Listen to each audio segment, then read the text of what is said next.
bincang-bincang malam, tapi ngobrolannya itu bermutu. Ya, bukan ngobrolan yang asal-asal, karena kita ngobrolnya dengan pakarnya, dengan ahlinya, sesuai dengan topik yang kita ambil. Ya, pada malam hari ini kita akan ngobrol dengan seorang yang udah pakar banget ya, yaitu Profesor Dr. Yadi Wirawan. Ya, udah profesor loh. Dan beliau adalah salah satu dokter di MMC Hospital. Saya bacakan dulu ya profilnya beliau ya. Oke. Jadi Dokter Yadi ini adalah seorang profesor dokter spesialis patologi klinik ya. Patologi itu lulus dari Universitas Indonesia, UI ya, yang udah terkenal eh, ke dehebatanan ya. Orang yang masuk sana tuh bukan orang sembarangan lah ya. Lalu melanjutkan lagi pendidikan spesialis di patologi klinik di Universitas Indonesia juga ya, dan dapat gelarnya di tahun 1977. Waduh, saya baru berapa nih? Oke. Nah, pelatihan-pelatihan juga diikuti dalam negeri dan luar negeri ya. Ada banyak sekali, saya bacain dengan cepat ya, dari Kyoto University mengenai hematologi, dari Kobe University kursus hermostasi tingkat lanjut, lalu ada lagi dari FKUI juga, kursus evaluasi pendidikan, ada lagi dari UI juga, kursus metodologi penelitian bidang kedokteran, ada di Kuala Lumpur, ya, dengan WHO, lalu ada juga di Royal Postgraduate Medical School di London, dan juga ada di UI kembali, ya, meningkatkan profesionalisme dalam ilmu dasar kanker, lalu ada juga di University of Singapore dalam penelitian laboratorium hemoglobinopati. Oke, itu adalah gambaran secara singkat mengenai profil Dr. Yadi. Jadi kita langsung aja nih ya, Resa ya. Siap. Oke. Ya. Oke, selamat malam nih Prof. Panggilnya apa? Prof boleh? Malam, Prof. Malam, Prof. Ya. Suaranya enggak. Suaranya belum ya? dinyalain, Prof, kayaknya ya. Udah nyala belum?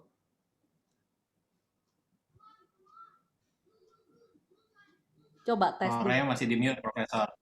Suaranya kayaknya masih ke mute tuh.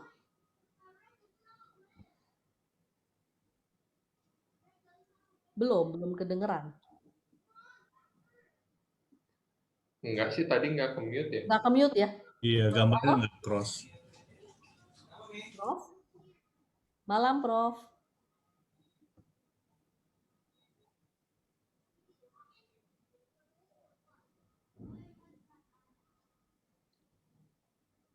Halo? Coba tes dulu, Prof, suaranya. Kayaknya lagi dibenerin dulu sama Mbak Tita ya.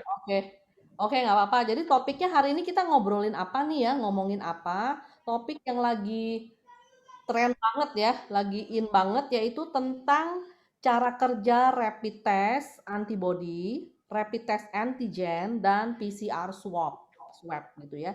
Nah, jadi tuh apa sih 3 tes ini, apa saja perbedaannya, terus kapan kita menggunakan PCR antibody, kapan antigen, kapan swab, begitu. Ganti gadget dulu kayak Profnya. Gadget ya. Oke. Ya,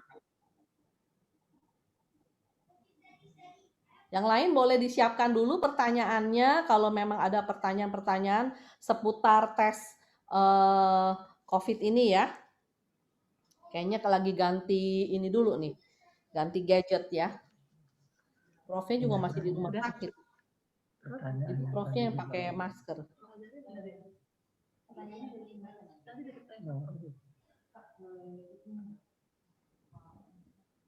Kalau mau bertanya boleh juga ditulis di kolom chat, nanti akan dibacakan oleh saya.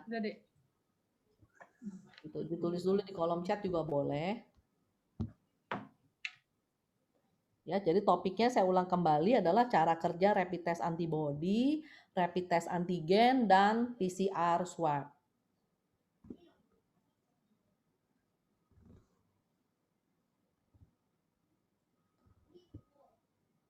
Gimana teman-teman? Apakah di sini udah ada yang pernah tes? Saya udah ya sekali ya. Saya yang itu, antigen swab. Ya, itu sekali dan lumayan kapok ya. Hidungnya dicolok-colok gitu, sakit banget ya, sampai saya kaget.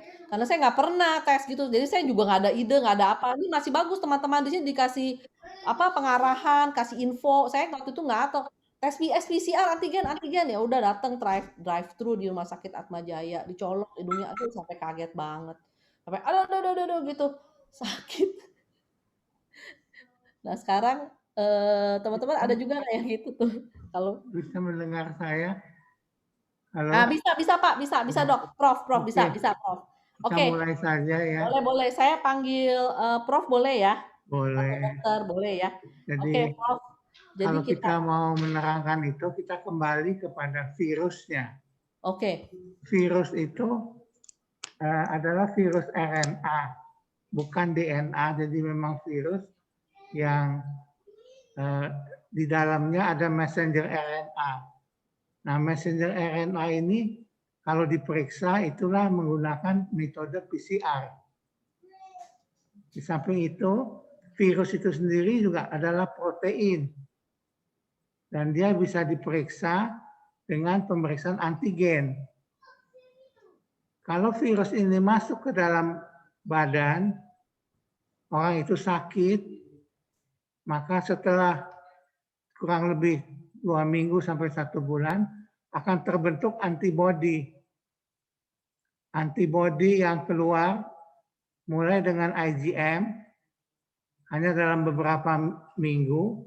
Setelah itu IgG yang akan meningkat dan bertahan agak lama.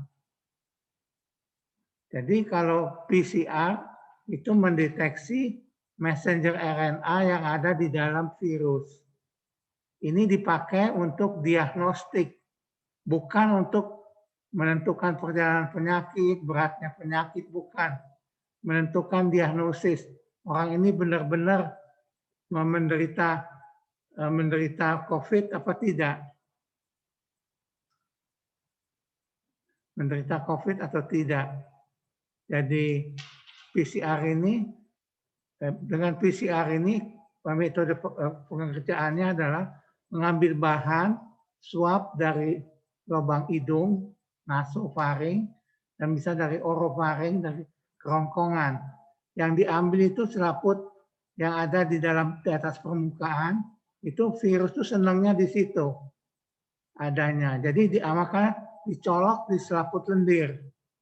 Dan penularannya bisa lewat selaput lendir mulut, kerongkongan hidung, atau mata. Jadi di selaput lendir. Setelah itu dia masuk ke dalam sel, berkembang biak di dalam sel, menjadi banyak, dan kemudian dia akan mati dalam 14 hari. Nah, setelah 14 hari virus itu mati, yang ada bangkainya. Jadi tidak lengkap partikel-partikel virus. Dan setelah itu akan timbul kelainan, kalau perjalanan penyakitnya berat, dia akan menyerang paru, sesak napas, dan dia masuk ke fase kritis. Itu yang harus dirawat karena memerlukan ventilator. Itu kalau perjalanan virusnya. Jadi kalau mau tahu orang ini kena COVID tidak, yang kita periksa adalah PCR dari virusnya. Yang kedua adalah memeriksa antigen. Antigen itu adalah protein virus yang ada di dalam selaput lendir mulut juga. Jadi di dalam kerongkongan, di dalam lubang hidung, selaput mata itu ada antigennya. Dan itu diperiksa dengan alat lain, yaitu alat fluoresens yang ada di MMC, itu adalah yang dengan metode fluoresensi. Jadi protein atau antigen virus itu diikat bersama dengan antibodi, dikasih antibodi, dia nempel antigen sama antibodi, kemudian ditempelin antibodi kedua yang berfluoresensi. Dengan fluoresensi ini dapat diukur berat ringannya, bukan beratnya, dapat mendeteksi adanya protein virus. Jadi dengan metode fluoresensi. Masih ada metode-metode lain, tapi yang kami miliki adalah metode fluoresensi. Sedangkan antibodi itu adalah zat kekebalan. Jadi kalau orang kemasukan virus COVID, SARS-CoV-2, setelah tadi saya sebut masuk melalui selaput lendir sampai ke dalam jaringan, berkembang biak, kemudian dia merangsang sistem imun. Kalau orang yang nggak kuat, dia masuk ke fase yang berat. Tapi kalau kuat, prosesnya berhenti di situ. Jadi ada yang ringan, ada yang berat. Karena virus itu akan menyerang tubuh, dan kalau tubuh tidak kuat, akan masuk ke fase kritis, jadi ICU. Nah, jadi antigen itu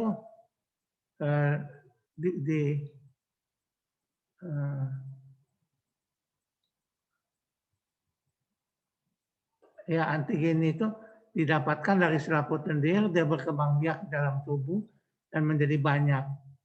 Dan ini bisa kalau virusnya mati, tentu antigennya juga akan mati setelah 14 hari. Tapi kalau dia berkembang perjalanan penyakitnya memberat, yang disebut adanya reaksi inflamasi yang hebat sekali, pasiennya tidak tahan dan dia akan masuk ke dalam fase kritis. Dan itu yang dimasukkan ke ICU dan biasanya sesak napas. Nah, kalau antibodi itu dibentuk oleh tubuh setelah infeksi dengan SARS-CoV-2. Nah, virus SARS-CoV-2 ini akan memicu badan untuk membentuk imunoglobulin M dulu. Itu setelah fase antigennya hilang, imunoglobulin M-nya nimbul. Setelah imunoglobulin M-nya timbul, hanya beberapa minggu, kemudian IgG-nya yang akan naik. Dan itu bertahan dalam beberapa bulan. Nah, jadi inilah yang mengenai PCR, antigen, dan antibodi. Oke dok, thank you Prof. Lalu kalau kita misalnya tahap pertama itu kita mendingan apa dulu dok, lakukan pemeriksaannya? Apakah antigen atau rapid atau langsung PCR? Jadi begini, tentu yang paling penting pertama adalah PCR atau antigen. Tetapi yang lebih pasti itu adalah PCR. Kalau antigen itu tidak, masih mungkin antigen itu negatif, tetapi PCR-nya positif. Oh. Karena antigennya itu ada di dalam virusnya. Jadi kalau periksa, tapi yang penting kalau pemeriksaan itu harus ada tujuannya. Jadi jangan hanya memeriksa virusnya atau antigennya, tapi tujuannya apa? Kalau mau tahu orang ini sudah terpapar dengan virus atau antigen, yang diperiksa antibodi. Kalau mau tahu. Tapi kalau misalnya dia demam, panas, yang penting demam paling utama, demam. Dan yang kedua ada gejala-gejala lain yang diare, muntah, enak, nyeri tulang, badan dan sebagainya, batuk, itu tambahan. Jadi kalau ada demam, kita mau tahu COVID, ya diperiksa PCR-nya. Tapi kalau kita misalnya kemarin seminggu yang lalu kayaknya kontak sama orang itu COVID, dirawat. Kita takut terpapar kan, walaupun kita tidak sakit. Ternyata PCR positif. Nah itu yang disebut OTG. Orangnya sehat, tetapi dia tidak sakit. Dia mengandung virus di selaput lendirnya. Jadi periksa PCR. orang itu namanya OTG, orang tanpa gejala. Gitu. Jadi tergantung tujuannya apa.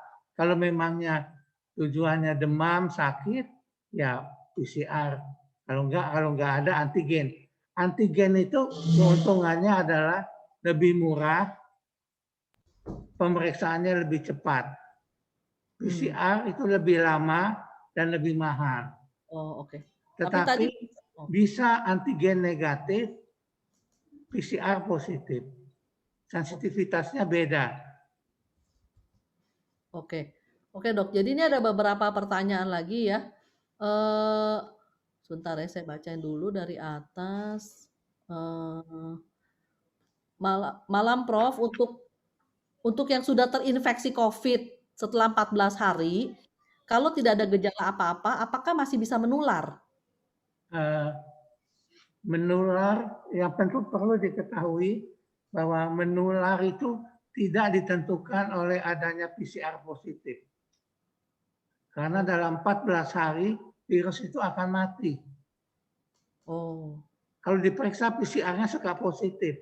Itu yang suka ribut di media massa, PCR berbulan-bulan positif. Iya. Itu adalah bangkai daripada virus. Oh, bangkai. Yang terdeteksi, teridentifikasi. Oh. Jadinya. Tapi sebenarnya udah tidak menular lagi dong, Dok, ya? Karena udah jadi bangkai kan gitu ya. Tapi kalau dites positif, nah dulu karena pengetahuan COVID ini makin lama makin berkembang, dan makin orang lebih jelas.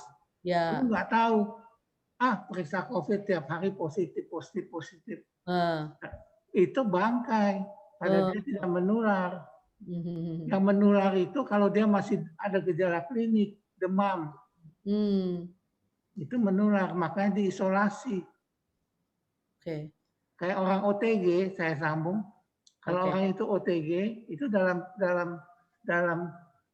10 hari tidak ada gejala, dianggap sembuh. Hari ke-11 boleh pulang. Yang baru tidak periksa PCR lagi. Jadi kalau sembuh bukan PCR. Karena kalau PCR positif juga sembuh. Karena bangkai. Oke. Jadi pemeriksaan PCR hanya pada diagnosis. Oke, kalau udah 14 hari gitu, jadi kita gimana, Dok? Periksanya pakai apa? Atau nggak usah periksa pasti sembuh? Dilihat dulu, ada gejala klinik nggak, demam? Oh, oke. Demam, kalau ada batuk. Kalau ada nggak boleh terus isolasi terus. Oke. Kalau tidak ada? 14 hari tidak ada, hari ke-15 pulang. Oh, hari ke-15 pulang. Udah itu boleh kerja. Dan boleh kerja. Boleh kerja. Nah, kadang-kadang banyak perusahaan yang minta PCR lagi, positif terus. Orang itu nggak kerja-kerja, padahal orang itu sudah sehat. Oke. Kesian untuk pasiennya juga. Nah, inilah yang pengetahuan yang baru kita dapatkan. Oh, oke. Jadi ada lagi pertanyaan, kalau misalnya anti swab PCR, swab antigennya tetap negatif, apakah penderita tersebut sudah negatif?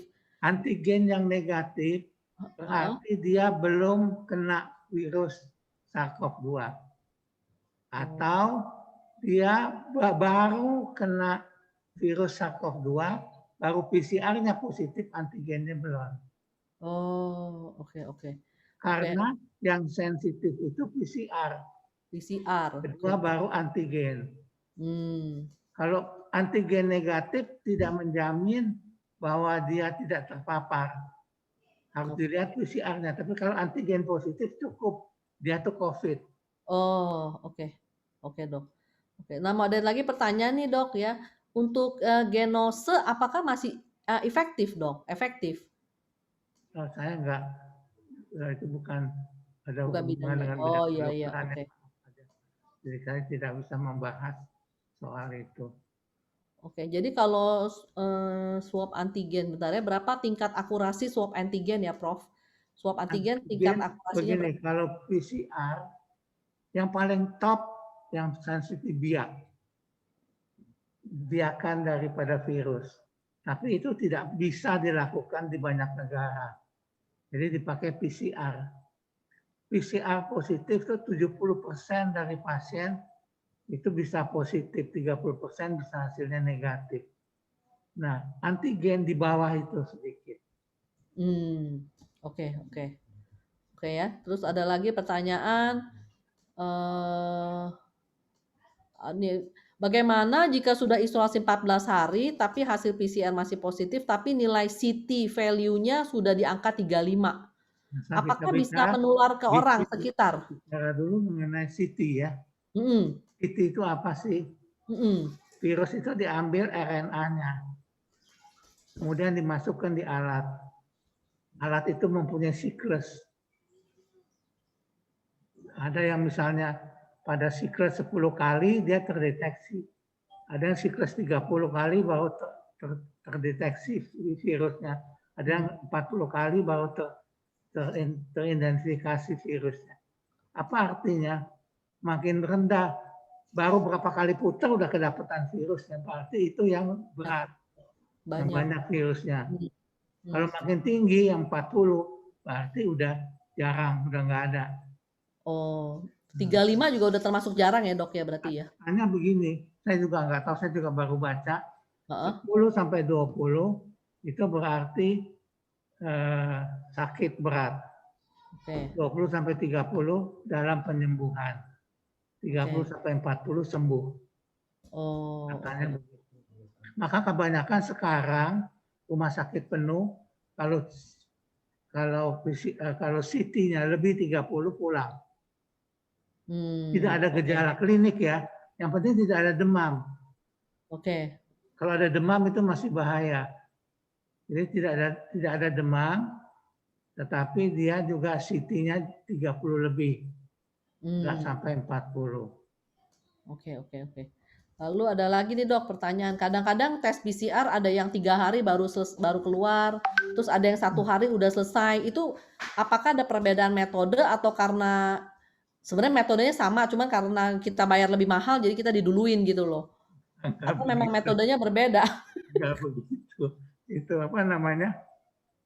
Jadi ada yang sehari, ada yang 2 hari, ada yang masuk pagi. Ada yang 3 hari ya betul, hasilnya baru keluar. Tergantung load pegawai, pekerjaan. Kalau ada yang mau minta sito, misalnya mau operasi, mau seksio, mau operasi apa, perlu segera. Itu didahulukan kan. Jadi makanya lebih mahal. Soalnya kalau enggak semua mau dulu, siapa sih yang periksa? Iya, ada yang mau dulu kan nggak mungkin. Jadi dibatasi. Yang betul-betul sito kita tolong untuk lebih dulu. Yang tidak sito ya 1-2 hari. Nah masih ada metode baru. Itu metode diastat. Dalam 2 jam atau 3 jam itu sudah keluar hasilnya. Harganya 4 juta. Waduh. Nah jadi semua itu bisa dilaksanakan di bidang kedokteran, tapi biayanya. Karena harganya mahal kitnya itu. Oke. Jadi bukan di main-mainin, juga bukan itu enggak benar juga yang nyari duit dengan begitu ya. Jadi memang karena kerjanya lama.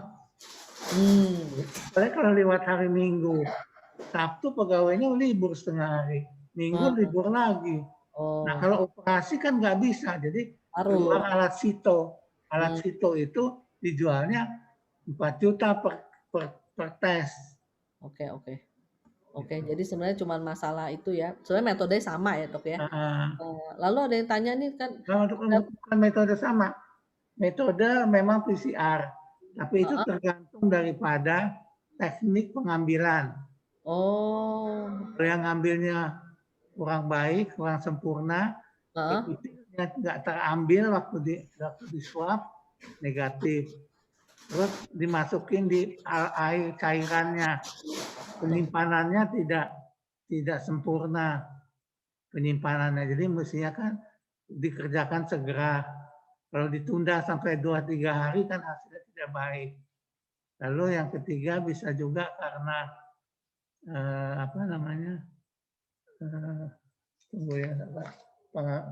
metode yang dipakai agak berbeda. Dan ekstraksi RNA-nya juga lain, masing-masing sendiri. Kemudian kit yang dipakai pabriknya lain-lain. Kemudian fase penyakit dari pasien. Pasien itu pertama kan gejala utama, kemudian prodromal, kemudian sakit ringan, sakit berat. Jadi ada bertahap-tahap. Yang pertama yang ringan. Oke. Gejala aja, hanya nggak ada apa-apa. Yang kedua ringan atau moderat. Yang ketiga kritis atau gawat, masuk ICU. Yang masuk ICU itu yang tahap 3. Kalau 2 masih bisa di rumah. Kalau 2 di rumah sakit. Kalau yang tahap 1 OTG di rumah. Oke. Makanya kalau hasil PCR antar klinik sama RS juga suka berbeda-beda ya dok ya? Iya. Prof, ya? Jadi kan ada pertanyaan nih hasil PCR dari klinik rumah sakit A dipertanyakan oleh rumah sakit B. Jadi sebaiknya gimana nih dok kalau kayak? Baiknya kalau periksa di A, follow up mau di follow up di A lagi. Oh oke. Jangan pindah-pindah ya. Pindah-pindah. Oke. Nanti akhirnya bingung sendiri. Dan yang interpretasi hasil adalah dokter. Karena hasil PCR itu hasil antigen tergantung stadium. Tergantung keluhan. Kalau dia nggak ada keluhan, buat apa periksa PCR kan? Ya. Kalau nggak ada keluhan, dia PCR-nya positif, berarti OTG. Jadi mesti ada keluhannya. Ada gejala klinik plus lab. Nggak bisa hanya lab saja. Karena kalau antigennya negatif, kita bilang bukan dia tidak kena COVID, karena PCR-nya mungkin bisa positif. Gitu. Ya. Oke. Jadi dokternya yang nentuin. Makanya kalau di MMC harap menghubungi dokter Anda. Kami tulis di bawahnya supaya dia nggak kemana-mana dan orang itu juga bisa diinterpretasi, hasil bisa diinterpretasi dengan baik. Oke. Nah ada lagi nih dok katanya, misalnya nih kita sudah pernah terinfeksi COVID-19 nih.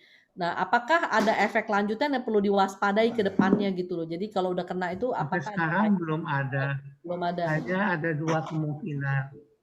PCR-nya positif lagi. Itu dilaporkan pada beberapa negara. Ada yang tumbuh lagi, ada COVID positif lagi. Itu yang namanya reinfeksi. Jadi dia dapat virus jenis lain. Oh bisa pertama jenis A, yang kedua B gitu. Namanya reinfeksi. Di mana taunya RNA-nya diperiksa. Kelihatannya beda nanti antara A dengan B. Baru bisa ketahuan. Dan yang lain reaktivasi. Reaktivasi virus dia aja yang kambuh lagi. Bisa kambuh lagi ya. Tapi yang jelas sudah terbukti reinfeksi. Reaktivasi baru ada belum jelas. Tapi yang jelas reinfeksi sudah dibuktikan karena virusnya itu beda.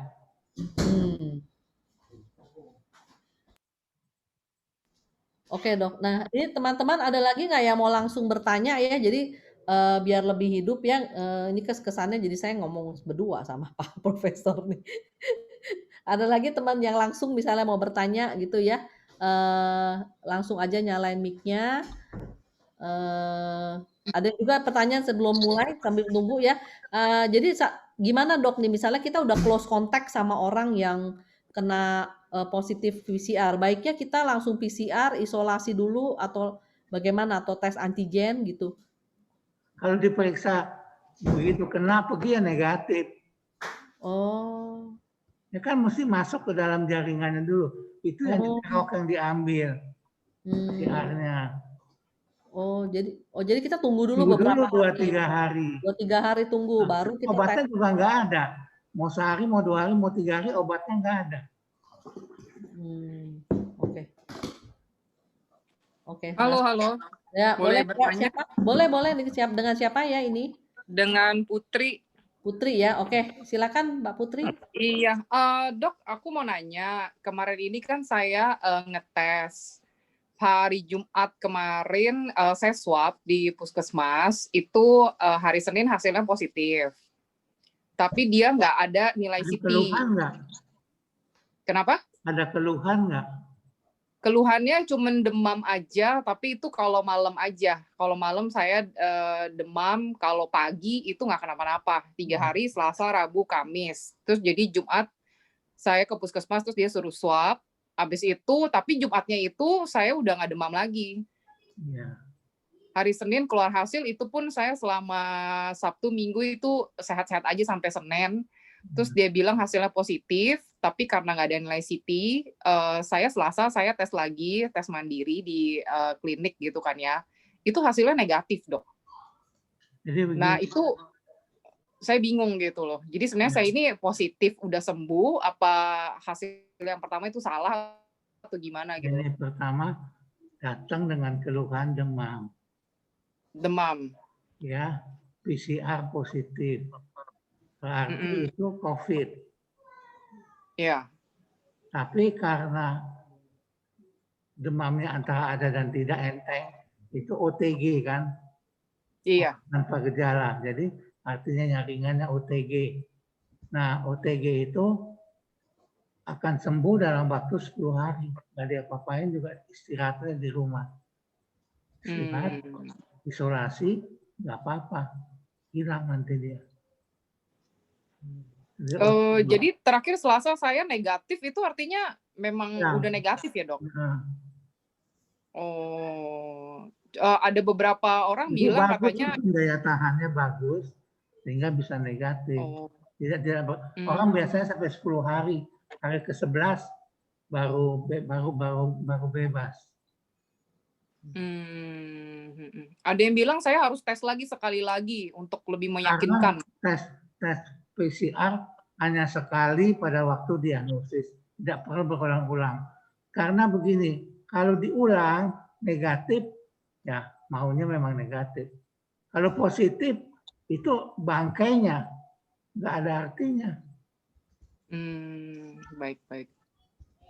Buang-buang Baik, uang. baik. Kalau saya cuman istilahnya antigen antibody juga hasilnya akan positif ya kalau Kalau dulu udah pernah antibody kena. pasti positif. Kalau antigen kayaknya mungkin udah negatif ya. Oke. Kalau PCR udah negatif, antigen biasanya negatif. Kalau antibody, kalau udah 2 minggu keluar antibodinya, IgM dulu, baru IgG. Oke. IgM baru IgG ya. Tapi mau buat apa? Gak ada gunanya juga. Hanya kita sudah terpapar dengan PCR, udah tahu PCR yang positif kan. Yang masalahnya itu, Dok, orang-orang yang di sekitar saya tuh nggak percaya gitu, karena dulu saya pernah positif, anggapannya walaupun saya udah negatif, saya ini tetap kayak orang yang membawa virus Ya, gitu memang loh. betul. Ngerti nggak? Di mana-mana begitu. Jadi siksaan buat orang yang sudah pernah sakit. Padahal itu kalau positif setelah sakit, tidak ada demam, itu bangkainya. Jangan nggak usah takut menular dan boleh kerja. Ya orang-orang kantor jadi takut Iya. gitu kalau saya datang, jadi mereka jadi kamu PCR lagi aja gitu. Betul. Jadi kayak takut. PCR positif, keluar mau apa? Ibu mau di rumah terus 6 bulan. Kan ada yang positif karena bangkainya. Partikel virus yang dipakai PCR jadi positif. Iya. Oke, baik. Thank you, Dok, pencerahannya. Oke. Ya, ada lagi lain yang masih mau bertanya ya? Malam dokter, malam Prof, malam Iwan Van. Malam. Prof mau nanya, ini pengalaman pribadi sih, antigen 2 kali itu negatif, PCR negatif, tapi hasil toraks dan CT scan paru itu indikasinya COVID. Itu kan jadi CT scan atau foto X-ray biasa? CT scan paru. CT scan paru positif. Kayaknya. Iya. Jadi itu kayak bingung karena kemarin itu ke dokter parunya juga bilang indikasinya ke sana, tapi hasil PCR itu negatif dan antigen Nah, yang 2 kayak kali juga orangnya negatif. ada klinik demam nggak? Demamnya cuma 1 hari.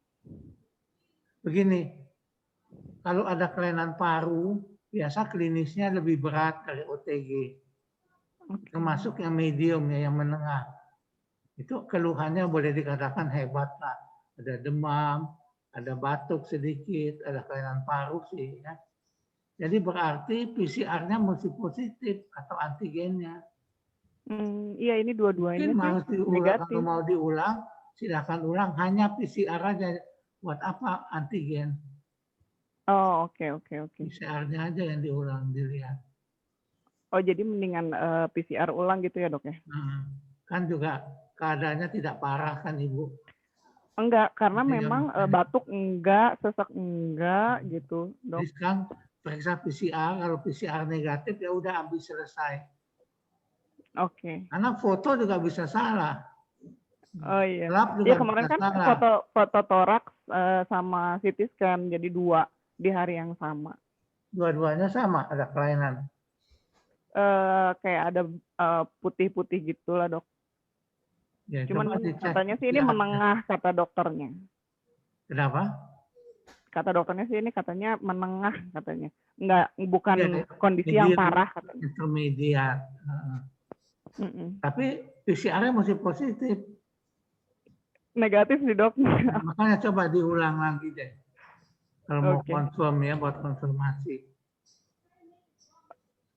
Atau mungkin ada penyakit paru kali ya dok ya, atau gimana ya? Ya itulah. Tapi yang paling mudah sekarang menyingkirkan PCR-nya dulu kan. COVID-nya. Kalau udah gitu baru ke dokter paru cari yang lain. Bahwa dua-dua hasil yang negatif sama yang baru periksa. Oke, siap dok. Ya. Ya, terima kasih dok. Ya. Ada lagi yang mau bertanya langsung? Silakan. Ya, Prospita ya. Iya. Dok, malam dok. Malam. Mau tanya dok, aku sebenarnya umur saja sih. Kalau misalnya kan kakak sempat bilang hati-hati loh kalau ketemu orang tuh kita ketemu pas setelah komunikasi gitu, kayak tenggorokannya jadi terasa sakit. Itu apa emang sugesti aja ya dok? Jadi kadang-kadang kita tahu nih aktivitas dia itu ke kantor itu pakai apa, terus kemudian dia protokolnya seperti apa. Nah pada saat kita komunikasi sama dia, kadang-kadang loh kok tenggorokan gue jadi sakit ya gitu. Nah itu apa sugesti aja ya dok? Apa bagaimana dok? Mohon pencerahan dok. Jadi begini, kalau namanya COVID, mesti ada demam. Tunggu dulu, mesti ada gejala. Gejalanya demam dan gejala-gejala yang lain. Diare, muntah, nyeri otot, nyeri tulang. Itu yang kecil-kecil, yang utama demam. Kalau nggak ada demam, tapi dia mencurigai dirinya kena COVID, diperiksa positif, itulah yang disebut OTG, orang tanpa gejala. Tapi dia nggak ada demam. Tapi kalau ada demam, ada keluhan yang lain, PCR positif, itu yang tadi intermediate bisa. Jadi sedang. Tadi pertanyaannya bagaimana ya, lupa saya. Iya benar dok, udah menjawab sih dok. Jadi artinya kan saya nggak ada keluhan apa-apa. Jadi demam pun tidak ada. Terus kemudian nggak ada keluhan. Nggak ada keluhan dok. Cuma begitu komunikasi sama nih orang, kok kayak itu tadi sugestinya jadi langsung jalan gitu ya. Jadi ngerasa kayak tenggorokannya rada agak sakit gitu dok. Jadi karena takut ya, nyeri ya. Iya, betul dokter. Gejala sih tidak ada dokter. Pegangan menyebut COVID itu ada gejala. Kalau nggak ada gejala itu masuk yang OTG kalau positif. Tapi kalau yang ada gejala itu yang ringan atau yang berat atau yang sedang. Tapi harus ada gejala.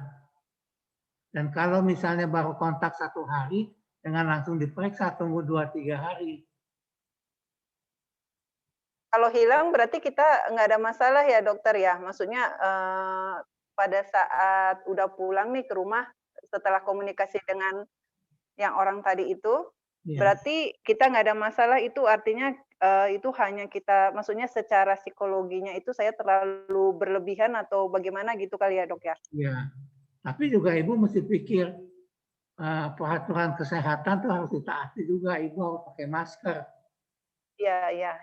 Itu juga Sudah harus, dok dijalankan. kalau udah pakai masker nggak apa-apa. Jadi kita timbal balik. Yang bicara sama kita pakai masker, kita juga harus pakai masker juga. Ya dok. Ya. Terima kasih dokter atas pencerahannya dok. Ya, teman-teman lain ada lagi yang mau bertanya seputar tentang tes PCR, swab, antigen, dan juga tentang COVID juga? Ada lagi? Boleh langsung dinyalain mic-nya kalau emang mau.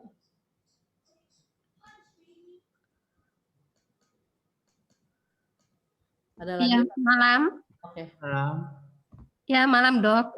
Saya Rina, saya mau bertanya, bagaimana, kapan kita bisa menentukan bahwa seseorang tersebut simptomnya ada simptom COVID atau tidak? Atau hanya common symptom aja ya, seperti flu biasa ya? Apakah 1 hari demam ya, dengan 1 simptom aja misalnya 1 hari demam ya, kemudian kita minum obat, kemudian besoknya kita sudah nggak demam lagi misalnya ya. Kemudian mungkin sekitar 3 hari lagi ada tenggorokan sakit. Apakah itu kita bisa kategorikan bahwa ini memang simptomnya COVID gitu ya? Atau kita seseorang tersebut punya simptom 2 simptom misalnya ya, batuk dan flu di 1 hari gitu ya. Kemudian besoknya dia minum obat, kemudian sembuh. Apakah perlu kita confirm dengan PCR gitu ya, untuk memastikan, atau kalau dia udah hari ketiga udah sembuh gitu, apa itu hanya cuma mungkin common symptom aja ya? Gimana ya kita bisa Yang penting, menentukannya?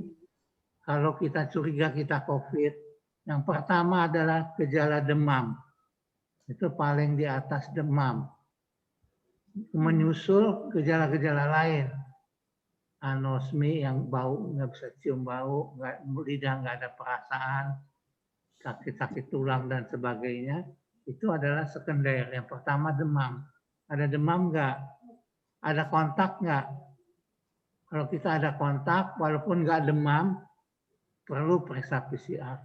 Tapi kalau udah ada demam, apalagi ada kontak, sebaiknya periksa. Kontak itu kadang-kadang kita tahu, kadang-kadang kita nggak sadar. Yeah. Tapi yang penting demamnya itu. Jadi kalau kita cuma misalnya 1 hari aja nih, semalam saya demam misalnya gitu ya, kemudian saya minum obat gitu, besoknya gitu mungkin saya udah entah karena pengaruh obat atau bagaimana, saya udah sembuh gitu. Jangan makan obat. Demam itu tidak boleh makan obat. Jadi makan demam, periksa PCR, tidak boleh makan obat. Sembuh juga 10 hari tadi saya bilang, hari ke-11 pulang, itu nggak boleh makan obat pada hari ke-10. Hari ke-9, ke-10 nggak boleh makan obat lagi. Hari ke-11 kalau nggak demam pulang. Syarat tidak makan obat loh. 10 hari itu. Hari ke-10-nya. Hari ke-10, ya berarti hitungannya hari ke-10, 3 hari terakhir kita tidak sama sekali minum obat ya? Begitulah. Jangan tergantung obat, tapi panasnya turun, tidak pakai obat. Kalau turunnya dengan obat ya masih belum sembuh. Oke, berarti ya berarti kalau memang kita demam, kemudian kita confirm dengan 3 hari tidak minum obat ya, dan kita sama sekali tidak demam, berarti kita bisa katakan bahwa kita nggak perlu melakukan PCR dan sebagainya ya. Tapi saya kira juga kalau COVID kita makan obat 3 hari tetap demam. Karena nggak ada obatnya. Oke. Obatnya nggak Panadol, nggak bisa pakai obat Defolgen. Karena nggak ada obatnya, dia tetap panas. Oke, paham. Thank you ya dok. Terima kasih ya. Ya, oke teman-teman, kita masih ada sekitar 10 menit lagi, boleh bertanya ya. Ya, kalau misalnya mau dipersilakan 1-2 pertanyaan, singkat aja. Ci, saya mau ikutan nanya deh. Boleh. Ya. Oke, selamat malam Profesor. Ya. Ya, saya mau tanya, Prof. Ada nasabah saya dirawat karena COVID ya. Udah dinyatakan sembuh dan boleh pulang karena udah 15 hari juga dirawat dan hasil CT scan dan lab juga menyatakan sudah tidak ada masalah apa-apa sehingga boleh pulang. Ya, tapi beberapa hari di rumah tuh ya waktu masuk karena ada gejala penciumannya hilang, Dok. Indra perasa juga. Nah, ketika udah dinyatakan sembuh dan pulang di rumah beberapa hari kemudian bahkan sampai sekarang tuh penciumannya masih timbul tenggelam gitu, Dok. Gejala-gejala sekunder itu tidak hilang waktu demam hilang, bisa lama hilangnya. Tapi yang paling cepat turun adalah demam. Itu kalau sembuh demamnya turun dulu. Maka itu dianggap sebagai kriteria sembuh. Oke, tapi penciuman itu berarti nggak ada masalah ya, Dok? Nggak apa-apa, nanti balik lagi. Oke. Makasih, Dok. Yang utama itu demam. Demam nggak tahu sebabnya, kemudian makan obat nggak turun, kita periksa deh. Apalagi kalau tahu ada yang kontak, kalau kita habis naik bus, naik kendaraan umum misalnya, atau ke tempat yang berkerumun, harus waspada. Iya. Kemana langkah kita saat ini, harus kita sadari kita ada di mana. Itu yang paling penting. Oke, makasih Prof. Oke, masih ada boleh satu pertanyaan lagi ya? Masih ada waktu? Pertanyaan lagi? Apakah ada?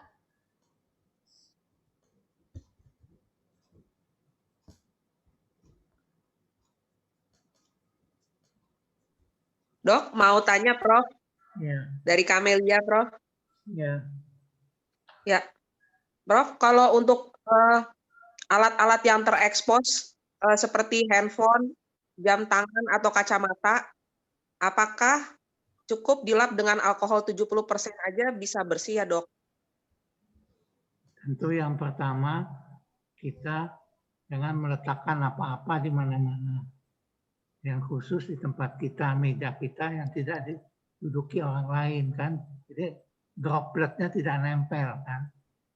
Kemudian membersihkannya tentu yang paling baik adalah alkohol 70%. 70 bukan yang 100% kalau mau dibersihkan. Bisa meja pakai, kan banyak dijual di luar. Kalau dilihat 70% alkoholnya, itu bisa dipakai. Tapi kita taruh barang kita tempat yang aman dengan masa begini. Jangan sampai ada orang duduk, orang berbangkis, batuk, kena ke meja kita atau kacamata, handphone. Dan juga hati-hati handphone itu punya sela-selanya ya. Jam tangan juga ada sela-selanya. Itu bisa saja COVID itu, virus itu nempel di situ. Dibawa pulang. Saya tidak pakai arloji sampai saat ini.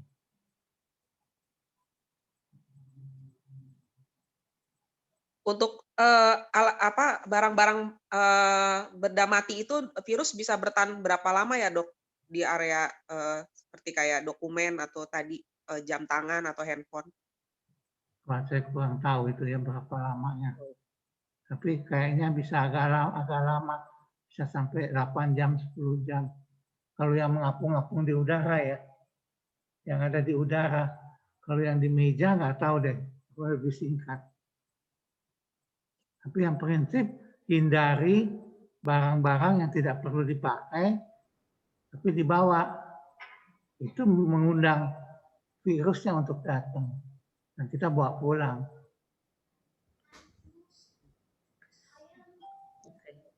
Makasih Prof informasinya. Oke, karena waktu juga ya, terima kasih banyak loh Prof ya sudah bersama dengan kita. Kita jadi lebih jelas mengenai bagaimana yang paling harus diwaspadai begitu kita demam itu berarti kunci pertamanya begitu. Langsung kita harus tes apa, terus kenapa tes PCR positif terus. Jadi kita lebih banyak info ya Dok ya. Terima kasih loh Dok ya buat waktunya. Sekarang untuk Bapak Ibu sekalian sudah mengikuti acara ini, boleh ya nanti kita minta isi survei tentang acara ini. Nanti akan di broadcast di chat, itu linknya untuk disurvei kepuasan acara ini ya. Bisa ada ininya, linknya boleh ditampilkan ya nanti ya di chat ya.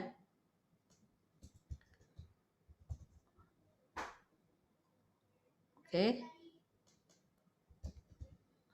Ya.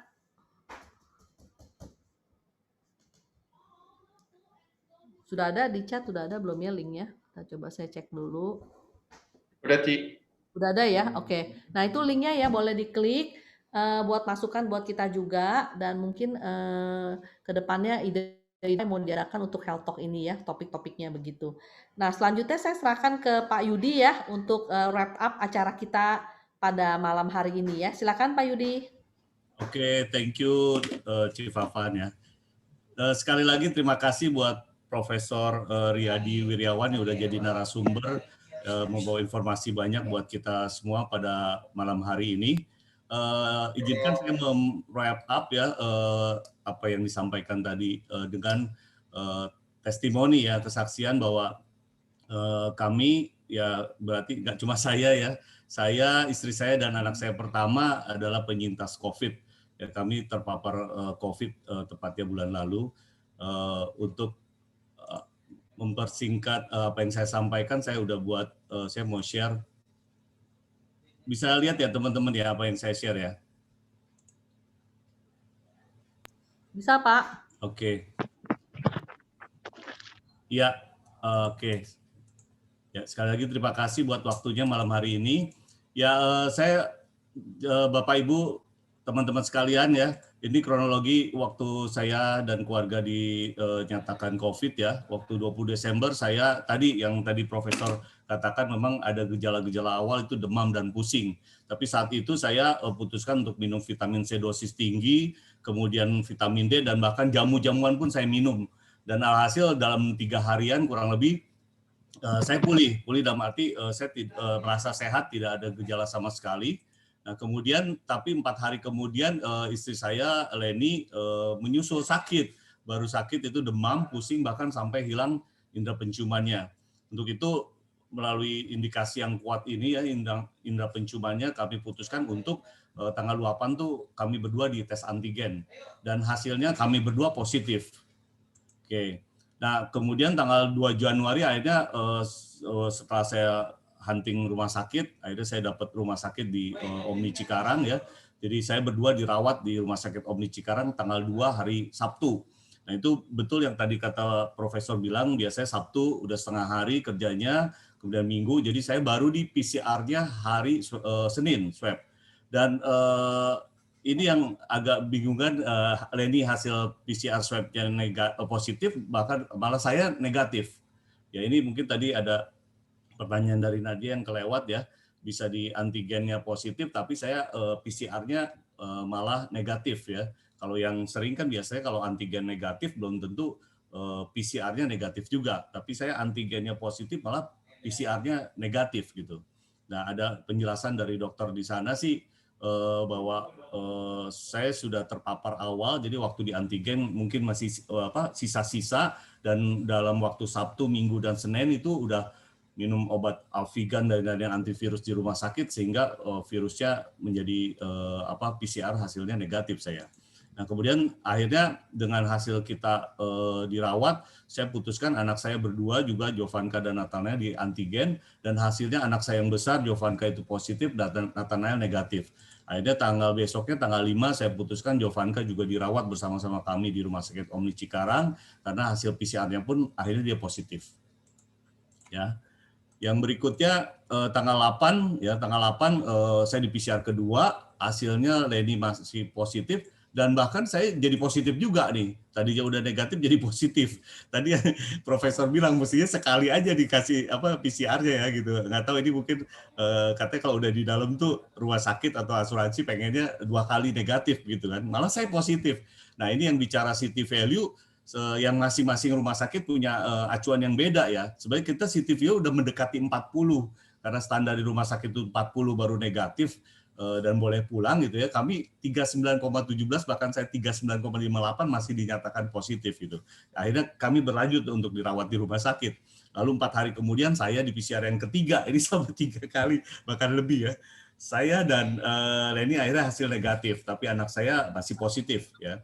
Nah kemudian tanggal 14-nya hasil CT scan ya, tadi memang patokan rumah sakit itu nggak cuma bicara hasil PCR tapi juga CT scan ya.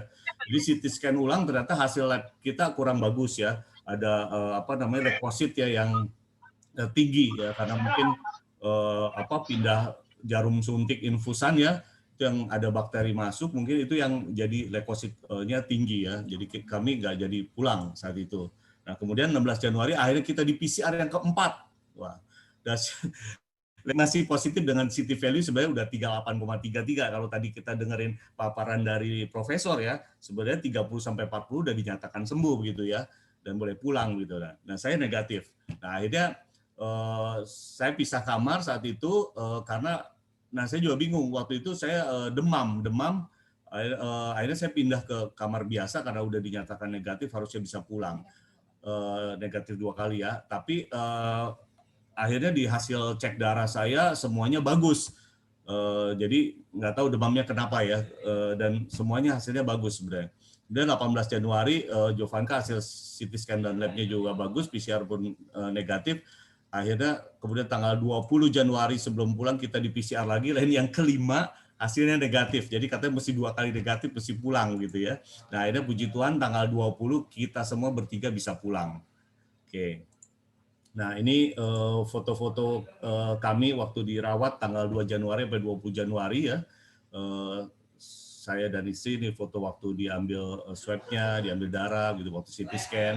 Nah ini kejadian juga tangan istri saya sampai bengkak karena ternyata ada salah masukin infusan ya, harusnya ke pembuluh vena tapi ini ke bawah kulit sampai bengkak kayak begini. Nah ini di rumah sakit pun kami selalu berdua. Ya, oke. Nah ini anak saya Jovanka, dia 3 hari setelah saya dirawatnya tapi pulang sama-sama, jadi kami berdua 18 hari, anak saya 15 hari ya. Oke.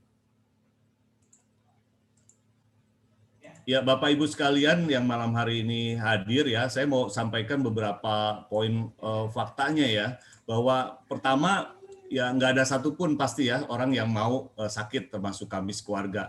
Tapi memang ketika resiko itu terjadi, kita nggak berdaya ya untuk menolak atau menghindarinya gitu ya. Nah fakta kedua bahwa ya biaya rawat inap di rumah sakit semakin hari semakin meningkat ya setiap tahunnya gitu ya.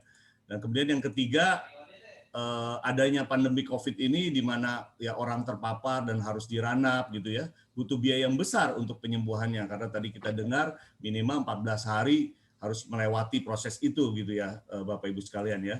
Dan yang berikutnya adalah ya isoman sendiri walaupun tidak dirawat di rumah isoman tapi tetap perlu biaya ya untuk PCR, konsul dokter dan obat-obatan yang relatif mahal gitu ya.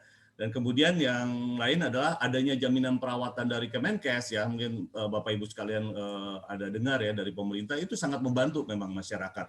Tapi pastinya saya tekankan malam hari ini banyak keterbatasan gitu ya. Kalau ya oke. Nah, dan bersyukur kami adalah nasabah satu keluarga nasabah Prudential, bahkan kami sudah upgrade ke kartu ProPrime Healthcare Plus atau PPH Plus atau Black Card by Prudential ya, memiliki beberapa keuntungan ya. Pertama adalah dibayarkan sesuai tagihan ya. Jadi kalau Bapak Ibu yang pernah mengalami sakit atau keluarga yang pernah mengalami sakit, biasanya ada 2 hal yang mengganggu, yang bikin stres ya pasien ya. Pertama adalah kesembuhannya ya sakitnya, kedua adalah biayanya gitu ya. Nah bersyukur di PPH ini, di Black Card Prudential ini kita hanya fokus pada kesembuhannya ya, bukan pada biayanya karena semua dibayar sesuai tagihan. Ya, poin yang kedua yang mau saya sampaikan bahwa dapat fasilitas yang terbaik ya, khususnya pasti obat-obatan kita bisa minta yang terbaik. Kemudian PCR, nah ini pengalaman kami juga. Jadi PCR tadi ada beberapa biaya ya karena tergantung kecepatan hasilnya ya. Jadi kita bisa minta yang tercepat yang tadi dibilang profesor tuh Sito ya. Kita hasilnya minta yang tercepat gitu ya. Jadi dan kemarin pengalaman kami yang Sito ini yang 1 hari ya, dari pagi diambil malam bisa itu aja 2990 ya di rumah sakit itu 3 juta ya, itu dibayar sama PPH Plus ya. Oke, yang berikutnya ya CT scan juga 3 juta lebih ya. Nah kemudian adanya biaya pendamping untuk menjaga pasien ya, ini untuk pasien non COVID karena yang COVID pasti di ruang isolasi ya Bapak Ibu ya. Oke, nah kemudian berikutnya adalah biaya pra dan pos rawat inap yang dibayarkan sesuai tagihan. Ya bahkan pengalaman saya kemarin ketika kontrol itu biasanya kan kita nasabah atau pasien tuh isi SKD untuk kita nanti klaim reimburse. Nah kemarin karena beberapa rumah sakit, sebagian besar rumah sakit yang sudah bekerja sama dengan Black Card Prudential itu ditangani oleh PMN. Jadi kemarin kita didaftarkan rawat inap dan pulang aja, nggak usah isi SKD. Bahkan kita kontrol, kita setelah selesai kontrol kita langsung pulang. Nggak isi SKD dan nggak mesti bayar dulu ya reimburse ya, karena langsung Prudential yang bayarkan. Luar biasa. Oke. Nah, yang berikutnya ya dapat uang saku kalau Bapak Ibu sekalian ranapnya tuh pakai jaminan asuransi lain atau asuransi kantor atau jaminan dari Kemenkes ya. Oke. Nah, ini bukti dari kartu kami ya, Prudential, kartu ajaib sakti ya. Ini atas nama saya, kemudian ini atas nama istri saya, Reni Magdalena, dan ini atas nama anak kami, Jovanka. Ya, oke. Ya, dan ini Bapak-Bapak Ibu sekalian, teman-teman sekalian, bukti klaim ketika kami dirawat kemarin adalah ini bukti klaim saya, istri saya, dan anak kami. Ya, dengan total biaya untuk saya hampir 76 juta, luar biasa ya Bapak Ibu ya. Dan istri saya 81.400.000 dan anak kami hampir 68 juta, luar biasa. Jadi kami bertiga dirawat di rumah sakit dengan menghabiskan biaya 225 juta. Wow, luar biasa ya. Nggak kebayang kalau saya nggak punya asuransi atau belum upgrade ke kartu hitam, pasti saya akan bikin pusing, bikin stres ya. Yang tadi saya bilang nggak cuma fokus sama kesembuhan, pasti fokus juga stres bikin biayanya ya. Ya bersyukur kami sudah memiliki kartu hitam dari Prudential. Ya, oke. Nah ini untuk berita terbaru Bapak Ibu sekalian ya, bahwa isoman, isolasi mandiri ya, Prudential sejak 15 Januari ya, itu ada isolasi mandiri di rumah akibat COVID di cover oleh Prudential. Luar biasa ya Bapak Ibu ya. Nah Prudential menggantikan biaya isolasi mandiri di luar rumah sakit, termasuk biaya kamar, PCR, obat lab, dan konsul dokter. Nah Bapak Ibu punya polis asuransi Prudential, baik kartu lama maupun kartu yang baru Black Card ya. Nah, seiring dengan perkembangan pandemi COVID, Prudential memberikan kebijakan klaim untuk biaya-biaya terkait isolasi mandiri di rumah. Ya, karena seperti diketahui bahwa ketersediaan, tadi Profesor juga cerita ya, bahwa ketersediaan kamar rawat inap di rumah sakit semakin full, semakin hari semakin meningkat ya. Sedangkan pasien COVID semakin banyak. Nah, makanya Prudential memberikan kebijakan yang luar biasa tersebut. Ya, maksimal 14 hari sejak tanggal di Citara. Ya, bocor ya suara. Oke, saya lanjut ya. Ya, maksimal 14 hari sejak tanggal pertama kali konsultasi dengan dokter dan terdiagnosa positif COVID, tanggal pertama kali swab PCR atau rapid test antigen dia diagnosa positif COVID, dan atau kwitansi pembelian obat di apotik, yang mana yang lebih dahulu, teman-teman. Oke, dan terakhir teman-teman, ini servicing ya. Jadi buat Bapak Ibu, teman-teman sekalian butuh informasi soal PPH Plus atau Black Card by Prudential, juga butuh informasi soal fasilitas isoman dari Prudential, Bapak Ibu sekalian boleh segera hubungi teman-teman agent atau teman-teman yang mengundang Bapak Ibu pada acara malam hari ini. Terima kasih, saya kembalikan ke Bu Juliana. Oke, terima kasih Pak Yudi, jelas banget ya, dan mengalami langsung, jadi benar-benar sepertinya real case nih yang dibawa ke sini ya. Nah teman-teman, Bapak Ibu sekalian, terima kasih buat waktunya.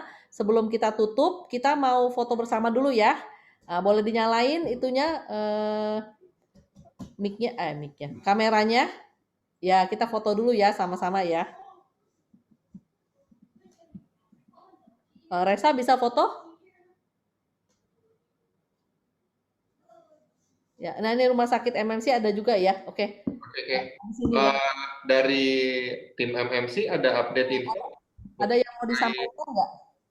Terkait COVID juga gitu, kayak ketersediaan kamar dan lain-lain, apa ada update atau enggak?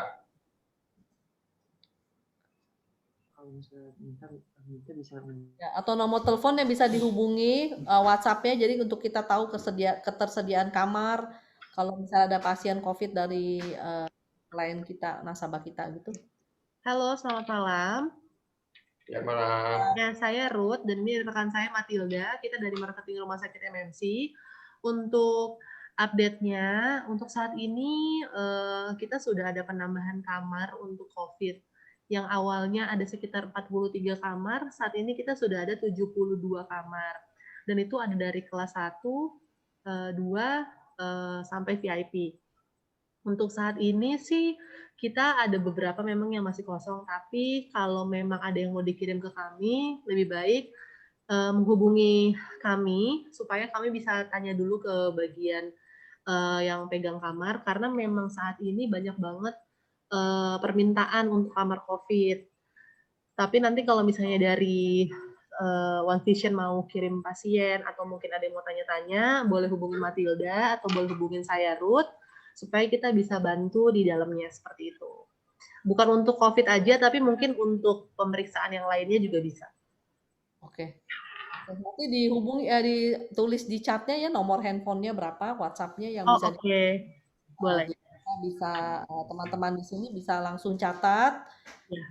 Oke ya, di chat dulu. Nanti teman-teman semua sambil menunggu kita nyalain dulu kameranya ya, karena kita mau difoto. Ya.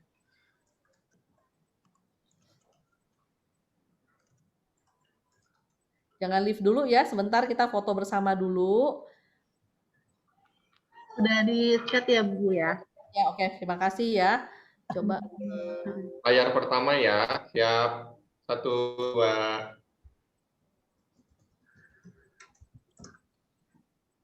Oke, layar kedua, sebentar. Karena nggak tahu layar 1, 2, tetap senyum ya. Oke, layar 3. Sabar ya, tetap senyum, layarnya 15. Aduh. Oke, dan Cipanpan, thank you. Oke, terima kasih ya semua. Terima kasih Juliana, Pak Yudi, Pak Rena, Pak Terima kasih semuanya. Thank you, Profesor ya. Thank you, Prof. Thank you, Dok. Thank you. Semuanya. Sampai berjumpa. Yang pasti